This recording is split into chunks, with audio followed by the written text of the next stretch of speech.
है छोटा सा छोटी सी आशा, बस्ती भरे मन की भोली सी आशा, चांद तारों को छूने की आशा, आसमानों में उड़ने की आशा, दिल है छोटा सा ऐसी आशा,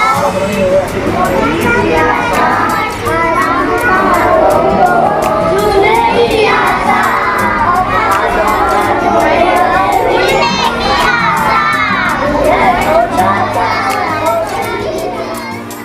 जी हाँ, दिल है छोटा सा छोटी सी आशा। इस छोटी सी की आशा को बड़ी उड़ान में तब्दील करने के लिए शिक्षा की बहुत जरूरी है, या यूं कहें कि शिक्षा के बिना ये संभव भी नहीं है। इसीलिए तो कहते हैं कि डॉक्टर भीमराव अंबेडकर ने भी कहा था कि शिक्षा वो शेरनी का दूध है, जो पिएगा वो दहाड़ेगा। और इन बच्चों के शांत मन को एक नई ऊंचाई, एक नई उड़ान देने के लिए मैदान में उतरी हैं विनीता शिखर जी और किरण खुराना जी। दोनों ने ठाना है कि अब महरौली और छतरपुर के आसपास का कोई भी गरीब व असहाय बच्चा शिक्षा से वंचित नहीं रहेगा, चाहे उसके लिए हमें कुछ भी करना पड़े। और दोनों लगातार बच्चों के लिए प्रयास कर रही हैं कि इन बच्चों को किसी भी सूरत में पढ़ाया जाए। किसी भी सूरत में इनकी पढ़ाई रुकनी नहीं चाहिए। किसी भी सूरत में इन बच्चों के मन में ये बात घर नहीं करनी चाहिए कि वो पढ़ नहीं सकते। बिना किसी भेदभाव के दोनों ही लगातार बच्चों को पढ़ाने का प्रयास कर रही हैं और उनके लिए वो सब कुछ करती हैं जो बड़े बड़े स्कूल भी नहीं कर पाते हैं। बच्चों के लिए खाना, उनको पौष्टिक आहार, किताबें, कॉपी, पेंसिल, वो सब चीज अवेलेबल कराने का लगातार प्रयास करती हैं, हर संभव कोशिश करती हैं ताकि हर बच्चा पढ़ सके और कोई बिना पढ़े लिखे ना रहे। विनीता शिखर व किरण खुराना लगातार बच्चों से मिलती हैं, उनसे बातचीत करती रहती हैं, उनको समय समय पर पौष्टिक आहार भी उपलब्ध कराती रहती हैं ताकि बच्चों का स्वास्थ्य बेहतर हो। आइए जानते हैं इसको लेकर के विनीता शिखर जी ने क्या कहा। आइए सुनते हैं विनीता शिखर जी को कि उन्होंने क्या क्या कहा बच्चों को लेकर के और उनकी आगे क्या क्या प्लानिंग है और कैसे कैसे वो इन बच्चों को पढ़ा रही हैं। क्यों उनके मन में आया कि इन बच्चों को पढ़ाया जाए और क्यों उनके मन में आया कि जो बच्चे सड़कों पे लावारिसों की तरह घूम रहे थे, वो शिक्षा से वंचित थे, उनके लिए विनीता शिखर ने जो कहा वो भी आपको सुनना निश्चित चाहिए। और वे विनीता शिखर जी लगातार बच्चों से और उनकी जो दोस्त हैं किरण खुराना जी लगातार बच्चों से मिलती रहती हैं, उनसे लगातार चर्चा करती रहते हैं कि उन्हें कोई किसी प्रकार की कोई दिक्कत तो नहीं है, कोई तकलीफ तो नहीं है, ताकि पढ़ाई में कोई बाधा न आ सके। विनीता शिखर जी व किरण खुराना जी दोनों लगातार बच्चों से मिलजुल कर हंसी खुशी के साथ उनके साथ डांस करते हुए, मस्ती करते हुए रहती हैं। इन सबको लेकर के विनीता शिखर जी क्या कहते हैं, आइए सुनते हैं। प्रेरणा तो पहले तो ये प्रेरणा तो मुझे अपनी मदर से मिली, अपनी माँ से मिली, क्योंकि वो अक्सर ये कहा करती थी कि जो भी अभी अपना घर में जो शुरुआत होती है, हम जो भी कुछ अपने लिए करते हैं कुछ है, हमें अपने समाज को भी साथ में उठाना है। तो उन दिनों तभी मेरी भी मैं भी मेरे बच्चे भी हुए थे और मेरी बेटी शायद 2 साल की थी, और मैं जब उसको देखती थी अक्सर कि इसको मेरे को पढ़ाना है, बड़ा करना है, सब कुछ करना है, तो मैं बात करा करती थी अपनी माँ से। तो वो हमेशा ये कहती थी कि बेटा जब इनको अपना बड़ा करना तो इसके साथ कुछ बच्चों को साथ में और भी बच्चों को उठाना, जिससे कि तुम जब ये साथ में चलें और जब बड़े हों तो इनके साथ साथ ये भी ग्रो हों, तो तुम्हारे अंदर एक ये फीलिंग रहेगी कि तुमने एक ही बच्चे को नहीं पाल रहे, इनके साथ तुम इनके साथ भी कनेक्ट हो। तो ये मेरी मदर ने शुरू किया था और मैं फिर उनके साथ मिलके कभी उनके साथ बैठ के बच्चों को कुछ अच्छी बातें सिखाना, कभी कुछ थोड़ा पढ़ा दिया, थोड़ा कुछ करते करते उनके साथ ही देखते यहाँ तक हम पहुँचे। लगभग अभी तक कितने बच्चे पढ़ चुके होंगे? यहाँ से हज़ारों बच्चे, कोई नंबर नहीं पता, कुछ पता नहीं है, ये भी नहीं पता कि हमने गिने भी नहीं शायद हमें लगा कि गिनती गिनना भी एक अलग ही बात है, हमें गिनती भी नहीं करनी, हमें तो बस ये पता है कि हज़ारों की तादाद में गए हैं। और हमें तो तब भी बहुत अच्छा लगता है जब वो मम्मियाँ जो यहाँ से पढ़ के गई हैं और अपने बच्चे ले लेके आती हैं कि मैडम आपको याद है मैं इसी स्कूल में पढ़ती थी, अब मेरे बच्चे को एडमिशन दे दो, पहले मेरे बच्चे को एडमिशन दे देना। और सबसे पहले ये करने का एक जो कारण था ये कारण था कि हम लोगों को यहाँ पर बच्चे स्लम में या कहीं पे भी हमें ऐसे दिखता था कि ये बच्चे वो जो 2-4 घंटे वेस्ट करते हैं स्कूल से आने के बाद, और उस 2-4 घंटे के अंदर वो सिर्फ खुराफात सीख रहे थे, फालतू की चीज़ें करना, वो उल्टी सीधी बातें करना, टाइम बर्बाद करना। और उनकी माएँ कई बार निकलते हुए कहती थी कि मम्मी को कहती थी कि आप तो समाज सुधार करते हो, कुछ इन बच्चों का भी सोच लो, इनका भी भला हो जाए, आपने अपने बच्चे पढ़ा के लायक बना दी, इनका भी हो जाए। तो उन्होंने फिर शौकिया सिर्फ 10 बच्चे, 20 बच्चे, 15 बच्चे ऐसे कर करके शुरू करा, और 90 बच्चे, 100 बच्चे ऐसे करके बढ़ते चले गए। छोटे बच्चे वो आपके पास जाते, छोटे बच्चे आते हैं तो बच्चों को, बच्चे तो बच्चे होते हैं, बचपन होता है, उनको फिर एक मतलब एक आशा रहती है, उम्मीद रहती है कि वहाँ जाएंगे तो टॉफी मिलेगी, फल मिलेगा, अक्सर बच्चों में रहता है। हाँ बच्चे हाँ। क्या बच्चे इस तरह का, जब आपको तो फील होता होगा भाई बच्चे इस तरह का, तो अपने बच्चों को तो फील करते हैं इस तरह कुछ खाना पीना? देखिए हाँ, वो तो करते हैं कि न्यूट्रिशन पे हम ज़्यादा जोर देते हैं, क्योंकि बच्चों को अपने घर में खाना पीना और ये सारी चीज़ों की सब सुविधाएं हैं, थोड़ी बहुत तो चाहे थोड़ा सुविधा आजकल जो किसी भी लेवल का है अपने बच्चों को खाना पीना करके पेट भर देता है। बट जब अगर वो यहाँ आते हैं तो हमारा मेन जो एम रहता है टू गिव देम न्यूट्रिशन। तो हम उस हिसाब से कभी क्या करते हैं कि जब मिल्क है तो उसमें बॉर्नविटा डाल के वो दे दिया, कभी प्रोटीन शेक डाल के दे दिया, कभी स्प्राउट बना दिया। बच्चों को ये भी सिखाते हैं कि खाना खाने का मतलब सिर्फ ये नहीं होता कि रोटी और आपने ऐसे ही खा लिया, बट न्यूट्रिशन कैसे उससे आपको मिलेगा। तो सब्जियां भी हैं तो सीज़न की है, ज़रूरी नहीं है महंगी खाओ, पालक है तो उसको कैसे खा लेना है। सब्जियां, आप भी बच्चों को कई बार चिल्लाते हैं कि मैडम आज सैटरडे है, आज हमारे को नूडल्स खिलाओ। तो मुझको लगा कि नूडल्स अगर जंक है लेकिन बच्चों का अगर उसमें दिल है तो मैं यहाँ सिखा दूँगी, लेकिन घर जाके खाएंगे। सो क्यों ना मैं इनको इस तरीके का एक रास्ता दिखाऊँ। तो हम यहाँ पे गैस लाते हैं, हम उसमें कुकिंग करते हैं, हमारे बच्चे उसके साथ सब्जियां कटाते हैं और सारे हम लोग चॉप करते हैं, मोटी काटें छोटी काटें कोई बात नहीं, लेकिन उनको सिखाते हैं कि देखो इतनी सारी सब्जियां डालो फिर इसको नूडल्स बना के खाओ। तो अगर मैदे की नूडल है तो आटा की नूडल ले लेते हैं, चलो वो कर लेते हैं। तो इस तरीके से हम उसको वो जंक वाली चीज़ को अपने सिस्टम में से निकाल के एक न्यूट्रिशन वैल्यू इनको सारा सिखाते हैं। घर में अगर खाना है तो घर में कोई चीज़ का नखरा नहीं करना, सारी सब्जियां खानी है। अब ये बच्चों के माओं का अपने आप ही मेरे पास फीडबैक आता है कि बच्चों को बहुत एटिकेट्स आ गए हैं, खाने के लिए नखरे करते थे, खाना खाने में और उसमें भी इनका इम्प्रूवमेंट है। और फिर हम भी अपनी तरफ से जो भी कुछ देना चाहते हैं हम न्यूट्रिशन पे ही देते हैं कि अगर दिया है तो फ्रूट दे दिया, सीजनल फ्रूट है वो दे दिया। सवाल है कि क्यों करती है?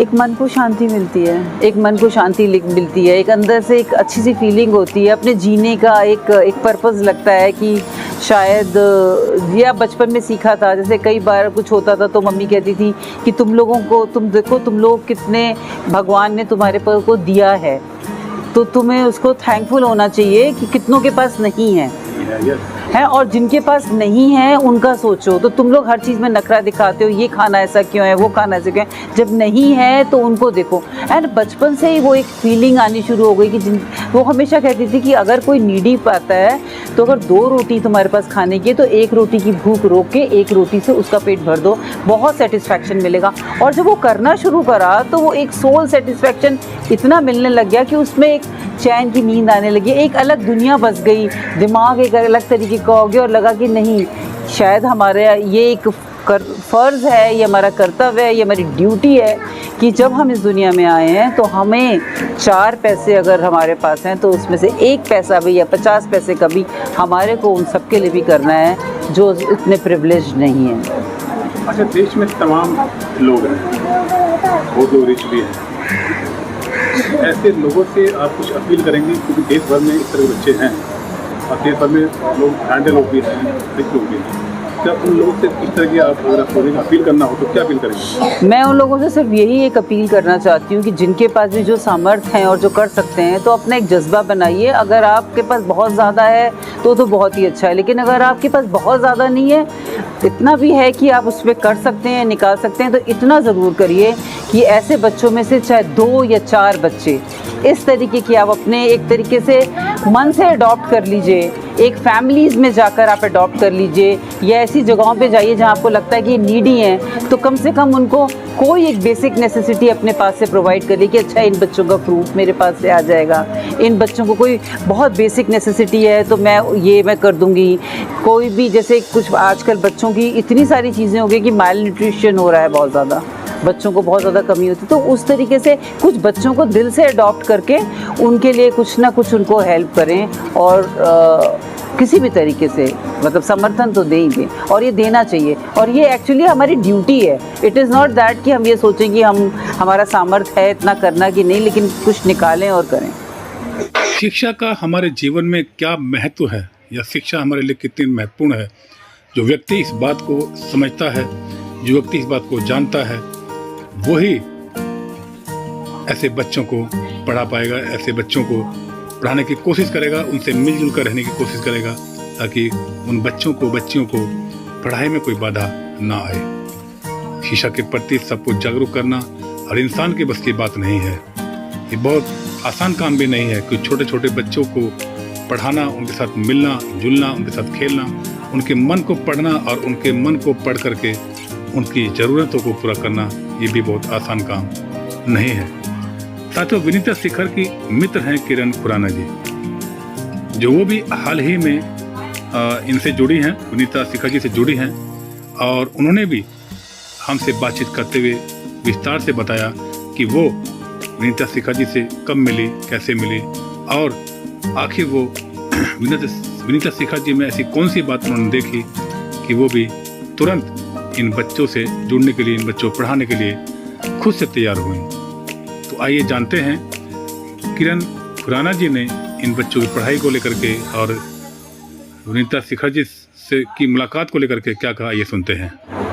एक्चुअल में मतलब बाय गॉड ग्रेस अब इतना टाइम हो चुका है, 7-8 ईयर्स, कि मुझे इतना एग्जैक्ट याद नहीं है। Actually I was a part of rotary club of India. तो हमारा जो रोटरी क्लब है वो जैसे कि सब जानते हैं वो भी सोशल वर्क बहुत करते हैं। तो इनसे मेरी मुलाकात हुई कि हमें पता लगा कि यहाँ एक स्कूल चलता है, तो हमने कहा कि चलो हम जाके देख के आते हैं, बच्चों को मिल के आते हैं और मैडम को भी मिल के आते हैं जो ये चलाते हैं। तो जब मैं यहाँ पर आई तो एनवायरनमेंट वाज सो गुड, इतना अच्छा लगा मुझे यहाँ आके। और कोई माने या ना माने, पहली मुलाकात में ही मैंने विनीता को मतलब ऐसा लगा, मुझे लगा ही नहीं कि मेरी इनसे पहली मुलाकात हो रही है। मुझे इतना अच्छा लगा और मुझे ये लगा कि अब रोटरी इसमें पार्टिसिपेट करे या ना करे, लेकिन I will be the part of this. आपने फील किया बच्चों के साथ? हाँ, तो ऐसा लगा कि नहीं यहाँ जाना है। 7-8 साल आप कह सकते हैं।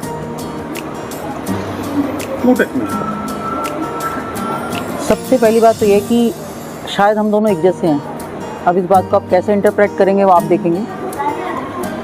हमें कुछ भी काम करना है तो हमें सबसे पहले रिकॉग्निशन नहीं चाहिए। We don't look for any recognition.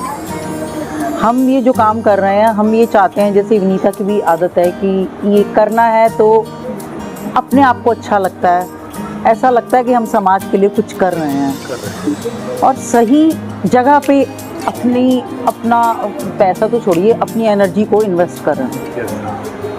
तो वो जो मैंने ये देखा इसमें बहुत ज़्यादा, जिसको कहते हैं ना, ठीक कह रही है, ये कूट कर भरा हुआ है विनीता में, और जो मुझे बहुत अच्छा लगा। पेरेंट्स ने तो हमें भी खैर बहुत कुछ सिखाया है कि भाई जैसे इन्होंने कहा, मेरे फादर भी या मेरी मदर भी उसमें से जब डैड की सैलरी आती थी उसमें से एक अलग निकाल के रखते थे, वो ये दान में देना। हाँ, फादर का अभी से भी पेंशन में से हाँ, पैसा एक अमाउंट आता है कि बच्चों को मेरी तरफ से ये कुछ मिले, तो वो शुरू से निकाल के रखते थे।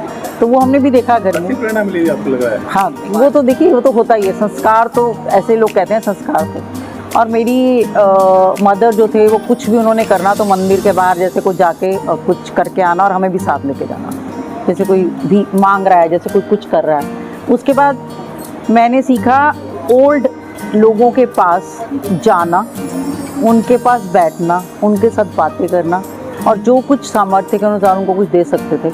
पता नहीं मुझे शुरू से ही ना ये ऐसा महसूस होता था कि समाज में कुछ लोग ऐसे हैं जिनके पास सब कुछ है लेकिन उनके साथ बात करने को कोई नहीं है। तो वो मेरे को अलग से पैसे से तो जो करते थे वो करते थे, लेकिन वो उनके पास जाना, उनके पास बैठना, मेरे को अपने रिलेटिव्स की भी आदत है थोड़ी, जो अकेले रह गए हैं, जिनके बच्चे आजकल पढ़ने बाहर चले गए हैं, तो मेरे को अच्छा लगता है उनके पास जाना, उनके पास बैठना।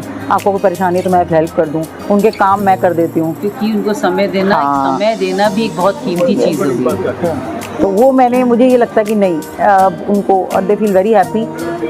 और जो उनकी ब्लेसिंग्स मिलती हैं ना, वो मैं आपको बता नहीं सकती। मैं फ़ोन करूँ या ना करूँ, हाँ, उनका क्या, उनकी इतनी ऐसी ब्लेसिंग्स आती हैं कि पूछो मत। में जाकर जब दोनों बैठते होंगे, बच्चे से बातचीत करते होंगे, बच्चों के व्यवहार को जानते होंगे, बच्चों की नीड्स को जानते होंगे, क्या फील उस टाइम करते हैं बच्चों के बीच में बैठा करके कि आप जिस तरह बच्चों में काम कर रही हैं, अक्सर लोग पहले रजिस्टर्ड होते हैं, दिखावा करते हैं, लेकिन आपने वो सब आपसे ऊपर है। अभी क्या कहा विनीता ने आपसे, शायद मेरे को लगता है आपने जो अभी बात की थी, उसने ये कहा कि जब ये बच्चे कुछ बन के निकलते हैं ना, जब ये बच्चे अपने लायक हो जाते हैं, जब ये बच्चे और बहुत ज़्यादा, तो जिस दिन एक बच्चा एक नाम कमा लेता है उसकी तो बात ही अलग होती है, लेकिन जब बच्चे अपने लायक, ये लोग उन घरों से आते हैं जहाँ एजुकेशन नाम की चीज़ थी ही नहीं, जहाँ एजुकेशन का कोई मतलब ही नहीं था। उन घरों से उन बच्चों को इन्होंने कैसे लाके इस लायक बनाया कि उन स्कूलों में आके बैठें, और बैठ के जैसे ये मैंने इनसे, विनीता से पूरा बात जब कर रहे और समझ आया कि कैसे आते थे और फिर कितने दिन आते ही नहीं थे, क्योंकि उनको लाके स्कूल में बिठाना, उनको वो टेम्पटेशन देनी, उनके लिए वो सब कुछ करना। इनिशियली तो टेम्पटेशन ही होती है, टेम्पटेशन ही होती है। और आज की डेट में अगर ये 12वीं क्लास तक भी पढ़ लें, it's a big challenge from this kind of. ये चैलेंज को मीट करना कोई आसान नहीं, और जब ये कुछ बन जाते हैं तो बहुत अच्छा लगता है। और ये तो डिकेड से कर रहे हैं, बच्चों माएँ कुछ बन के आगे चली गई, उनके बच्चे भी आ रहे हैं, और फिर इन बच्चों को एडमिशन दिलाते हैं स्कूल्स में, प्रॉपर स्कूल्स में जाते हैं ये। कई तो बार हाँ, अचीवमेंट ही अलग है। हमारे पास ऐसे भी क्वेश्चंस आते हैं, ऐसे भी हमारे पास आके अभी कुछ किसी ने एक बारी में बोल भी दिया कि मैडम आप ये करा रहे हो, कुछ है, ये लोग अपना पढ़ने जाते हैं बच्चे, कहीं और भी चीज़ें पढ़ रहे हैं, दूसरी चीज़ें भी कर रहे हैं, क्या करना है मैडम, इन्होंने तो चौका चूल्हा ही करना है लड़कियों को, और हम लोगों में तो ना नौकरियाँ करेंगी ना कुछ है। तो मैंने बोला कि अगर इनको चौड़ा चूक करना है तो अपने बच्चे का होमवर्क तो कराएगी, 4 लोगों से बात करेगी, तमीज़ से तो करेगी, कम से कम 4 लोगों के बीच में से कोई ये कह के तो इसको नहीं हटाएगा कि गंवार है, अब आप देखिए इनको, आपने भी इनसे मिला होगा, मतलब आपसे पहले आप इनको बात करने का तरीका, इनका उठना बैठने का तरीका, इनका आपको विश करने का तरीका, किसी तरह से मॉरल वैल्यूज सिखाते हैं हम लोग, मॉरल वैल्यूज सिखाते हैं। डिसिप्लिन। पेरेंट्स ने ये बोलना शुरू कर दिया कि इन्होंने हमें थैंक्स कहना, थैंक यू बोला। हम इनको बोलते हैं अपनी मम्मी को जाके कहना, mummy I love you, mummy आप बहुत अच्छे हो, आज आप इतना काम करते हो, इतनी मेहनत करते हो, थक जाते होगे, तो उनसे कहना पापा आए तो कम से कम उनको भी धन्यवाद करो। शिकायतें और ज़्यादा कुछ मत मांगो। हमेशा कहते हैं मैडम हम लोग अनप्रिविलेज्ड हैं, हमारे पास इतना नहीं है। हम कहते हैं नहीं, तुम अमीर हो, आँखें अच्छी, हाथ हैं, शरीर अच्छा, तन अच्छा है, और आपको पढ़ने के लिए आपके माँ बाप आपके साथ खड़े हैं, इससे बड़ा धनी कौन हो सकता है। और जब आप इनसे बात करते हैं ना, तो इनका जज्बा देखिए कि क्या क्या बनना चाहते हैं। तो ये बहुत बड़ी अचीवमेंट है, अपने आप में ही एक अचीवमेंट है, और अपने आप में एक सुकून है कि जो इनको मिलना चाहिए था वो मिल रहा है। हाँ, इनको सही रास्ता दिखा और खुराफात जो शाम का टाइम होता है, क्योंकि ये तो होमवर्क करते हैं, नई चीज़ें सीखते हैं, जो कि पैसा देकर नहीं हो पाएगा, क्योंकि जो हम इन्हें मॉरल वैल्यूज़ देते हैं, तमीज़ सिखाते हैं, तहजीब सिखाते हैं, और छोटे बड़े का डिफरेंस ख़त्म करने की एक चीज़ सिखाते हैं, सबसे बड़ा ज़रूरी हुआ है। इनके अंदर कॉन्फिडेंस है, तो इनको ये सिखा दिया गया है कि कोई छोटा नहीं है, कोई बड़ा नहीं है, कोई अमीर नहीं होता, कोई गरीब नहीं होता, बिकॉज आप सब ऊपर से सब लोग आए हो। अमीर गरीब कुछ नहीं होता, जब आपके पास आके ठीक है, शरीर ठीक है, आप बहुत अमीर हैं। So you can see their body language. आपसे बहुत आपको जैसे जुड़ गई हैं, आपका मन था, आपका दिल था, आपने देखा बच्चों को, आपका हार्ट में बोला कि बच्चों को पूरे थे। बाकी जो महिलाएं हैं जो इस तरह नहीं जुड़ पाती हैं, क्या उनसे आप भी अपील करेंगे? देखिए, समाज की हर, जैसे अभी इसने कहा, समाज की हर औरत एक दिन माँ तो बनती है। हर माँ अपने बच्चे से क्या चाहती है कि मेरा बच्चा तमीज़दार हो, मेरा बच्चा एक समाज में सिर उठा के खड़ा हो सके, बात कर सके। उसके लिए ज़रूरी है कि हर लेडी को आगे आके थोड़ा, और अगर औरतें थोड़ा करके भी अपने घर से ही शुरू करें, दूर नहीं जाएं, घर से ही शुरू करें। आप घर के बच्चों को इतना तक सिखाना शुरू कर देंगे तो आप समझ लो कि पूरा समाज हमारा कहाँ पहुँच जाएगा। जी हाँ, पूरा समाज हमारा कहाँ पहुँच जाएगा, यानी नई ऊंचाई पर पहुँच जाएगा, और वो केवल है शिक्षा के द्वारा। विनीता शिखर जी ने और किरण खुराना जी ने यहाँ एक टीचर को भी अपॉइंट किया हुआ है, जिनका नाम सुनीता है। सुनीता लगातार इन बच्चों को शिक्षित कर रही हैं, उनको डेली पढ़ाती हैं, डेली पढ़ाने आती हैं, ताकि बच्चे लगातार पढ़ें और आगे बढ़ें। सुनीता ने भी बच्चों के जज्बे और उनको पढ़ाने को लेकर के हमसे बातचीत की। आइए सुनते हैं कि बच्चों लेकर के सुनीता जी ने क्या कहा। बच्चे बहुत ही मतलब ऐसे घरों से आते हैं जिनका स्टडी लेवल बहुत डाउन होता है, गरीब घराने के होते हैं, जिनकी माँ काम करती हैं और कईयों के तो पापा भी नहीं हैं। तो उस तरीके से तो हम बच्चों को थोड़ा सा उनकी एक मानसिक स्थिति को समझते हैं, उनसे बात करते हैं, उनके घर में क्या चल रहा है, वो चीज़ें मतलब हम एक दूसरे से बात करके उनके एक मेंटली लेवल हम ठीक करने की कोशिश करते हैं कि वो अपनी बात हमसे शेयर करें और हम उनको समझें। यहाँ पे सब धर्मों के बच्चे आते हैं, तो ऐसा कुछ नहीं है कि कोई धर्म विशेष है, सब धर्मों के बच्चे आते हैं और हम सबको इक्वली पढ़ाते हैं और इक्वली हम समझते हैं। हाँ जी सर, होता है, ऐसी कोई वो नहीं है, तो लेकिन हम कोऑपरेट करते हैं क्योंकि बच्चे तो भगवान का रूप हैं और हम भी एक मदर हैं, तो उस तरीके से हम बच्चों को कोऑपरेट करते हैं, कोई दिक्कत नहीं। सर मेरे को तो बहुत खुशी होती है, जैसे कि विनीता मैम ने कहा कि हम एक फन डे भी रखते हैं जो सैटरडे को होता है। हम बैग इस तरीके का डिस्ट्रीब्यूट करते हैं बच्चों को और हेल्दी खाना भी डिस्ट्रीब्यूट करते हैं और बच्चे के साथ एक इंजॉय करके उनका जो है मतलब एक जो मानसिक स्तर है उसको ऊपर उठाने की कोशिश करते हैं, ताकि बच्चे हमें समझे, थोड़ा सा अपने आप को डाउन फील ना करें और थोड़ा सा स्टडी लेवल हम बढ़ाते हैं। माँओं से मैं यही अपील करूँगी क्योंकि पढ़ाई बहुत ज़रूरी है और बच्चों का एक पढ़ाई का लेवल हमें आगे बढ़ाना चाहिए, क्योंकि पढ़ने से बच्चे अच्छे इंसान बनते हैं। वो जो आलतू फालतू की चीज़ें हैं, आजकल देख रहे हैं नशा और ये सब चीज़ें हैं, तो उसमें से हम चाहते हैं कि बच्चे यहाँ पे पढ़ें और उनका जो आलतू फालतू जो घूमते फिरते हैं उनसे यहाँ पे पढ़ें, 2 घंटे अपना टाइम स्पेंड करें और यहाँ का जो स्टडी लेवल है उनका बेहतर बने। सुनीता जी, विनीता शिखर का कैसा रवैया है? सर मैम तो जैसे कि मैं जितनी तारीफ़ करूँ उतना कम ही है उनके लिए, क्योंकि उनका जो है ना बहुत ही, मैं उनके साथ 5-6 साल से हूँ, मुझे इतना अच्छा लगा है ना, मैं बस मैम की बहुत थैंकफुल हूँ कि वो इस तरह का काम कर रही है और मुझे भी पार्टिसिपेट करने का मौका मिला है और मुझे भी एक अच्छा फील होता है कि मैं भी समाज में इस तरह की आगे मौका मिला है मुझे और मैं आगे कर रही हूँ। क्या विनीता शिखर जी का कभी आपको गुस्सा आया है आपके ऊपर कभी कि कभी लेट हो गए या बच्चों के साथ इस तरीके से? नहीं सर, अगर कोई ऐसी बात भी होती है तो वो नॉर्मली बिहेव, मतलब एक पोलाइटली वो मुझे वे में कह देती हैं, कोई बात होती है तो बाकी वो तो बच्चों के साथ इतना कोऑपरेट करती है, इतना हंसती हैं, खेलती हैं, तो उनके लिए कोई ऐसे नहीं कर सकते। विनीता शिखर व किरण खुराना जी ने एक बात को साबित कर दिया कि वो दुनिया में आए हैं तो जरूर कुछ ना कुछ करके जाएंगे। जीवन है और जीवन को सफलतापूर्वक तभी माना जाएगा या वही जीवन अच्छा माना जाता है जो खुद के साथ साथ दूसरों के लिए भी जिए, दूसरों के भी परेशानियों को समझें और उनकी दिक्कतों को कोशिश करें जल्द से जल्द हल किया जाए। विनीता शिखर, किरण खुराना, उनकी टीचर सुनीता इस बात के लिए प्रयास कर रही हैं कि ये असहाय गरीब बच्चे जो महरौली क्षेत्र के आसपास के रहते हैं, वहाँ पे रहते हैं, उनको एक बेहतर शिक्षा मिल सके और एक ऐसी शिक्षा मिल सके कि वो समाज में सर उठाकर जी सके। महरौली व छतरपुर क्षेत्र के गरीब असहाय बच्चे लगातार इनके सेंटर में आ रहे हैं और लगातार शिक्षा ग्रहण कर रहे हैं और विनीता शिखर, किरण खुराना ने भी इन बच्चों के लिए कसम खाई कि जब तक जीवित रहें उनको लगातार पढ़ाते रहेंगे। इनका प्रयास निश्चित रूप से आने वाले समय में एक नया भारत और एक नई उड़ान बच्चों को देगा।